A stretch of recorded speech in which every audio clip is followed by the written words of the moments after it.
Hi guys, welcome to my movie fan channel. My name's Tyler. If you guys are new to the channel, make sure you give me a thumbs up down below. Hit the like button if you like this video. Also hit subscribe and hit the little notification bell. That way you get alerts to when I post a new video. And share this video around to all your friends and family if they're into movies, if they like movie reviews, if they like talking movies. This week's retro movie review is going to be for The Godfather 2. I love the cast for this movie. They got most of the original cast that didn't get whacked in the first one are back in this one. I always find it interesting when I hear facts about the making of the movie and behind the scenes. I love the behind the scenes stuff. I heard that Robert De Niro was supposed to be cast as Michael in the first Godfather, and in this one he played Don Corleone, his father. So he got another chance to be involved in the franchise. I thought that was really cool. He was great in this movie. He played Vito Corleone in flashbacks. I'm surprised they chose to focus on that character so much in the sequel, considering he's dead,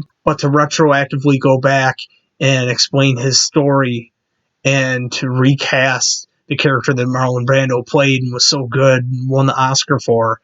I thought that was a risk, and I'm glad they took the risk because Robert De Niro was awesome and he lived up to what the character was. The symbolism of having the father story play out and how it mirrored what was going on with his son Michael. I like those parallels. I like what that did for the story. I thought it was done extremely well, and I'm so glad that they chose to take the story in that direction when they originally conceived of A Godfather 2. Robert Duvall's character had more to do in this one. He was great as well. What's interesting about this movie, Godfather 2, is that Michael pushes away everybody he's close to and is practically alone by the end. We saw seeds of this planted in the first movie when Michael has his brother-in-law killed, and then he restructures the organization to kind of out all the people that were close with his father and distance them from himself. All his dad's confidants are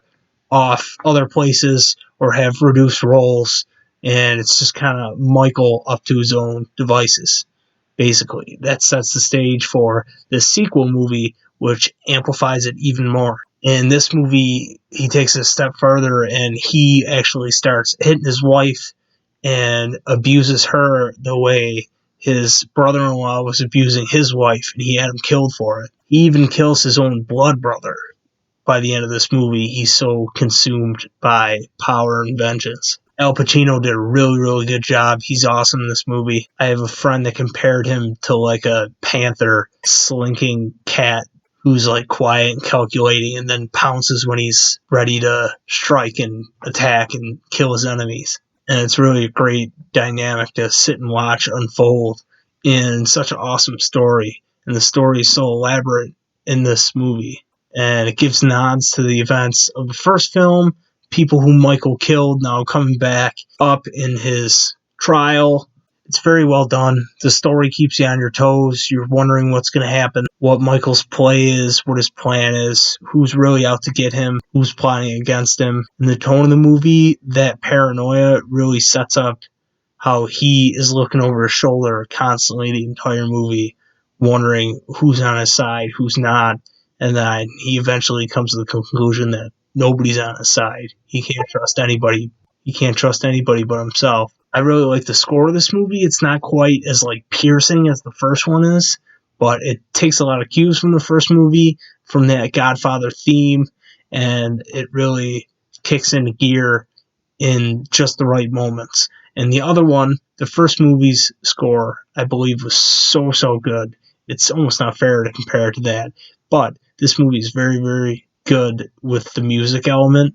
Like I said, when the music kicks in, the story really gets going and it amplifies it further, as good movie scores should. I love Francis Ford Coppola's directing. The camera is always where it needs to be in these scenes to catch little things, emotional things, not necessarily the biggest things that you would always notice, but when Michael is talking to his wife about the abortion that she had, and she's admitting to that, and then saying how she wants to leave, the camera, the angle it's on, the way it's placed on him, catches his lip quivering and him shaking, and you're like, oh my god, this guy's so angry.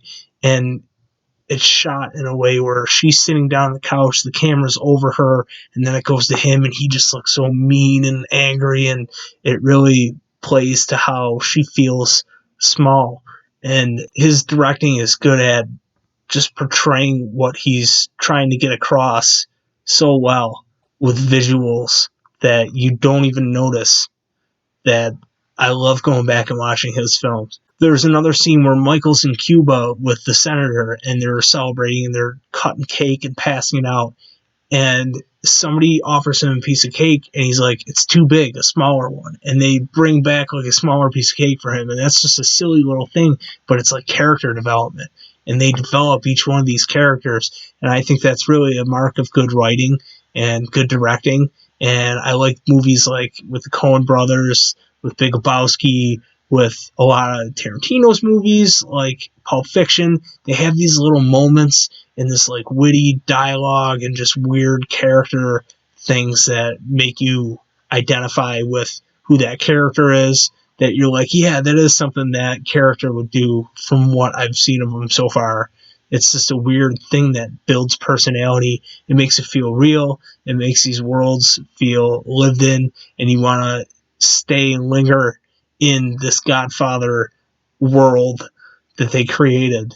And you want to stay in them so much that you don't even realize that this movie's 3 hours long, because it is a long movie, but it doesn't feel that way because you're in this Godfather bubble, and those little moments like that are sprinkled throughout the movie, and it's just a thrilling journey that you're taking on.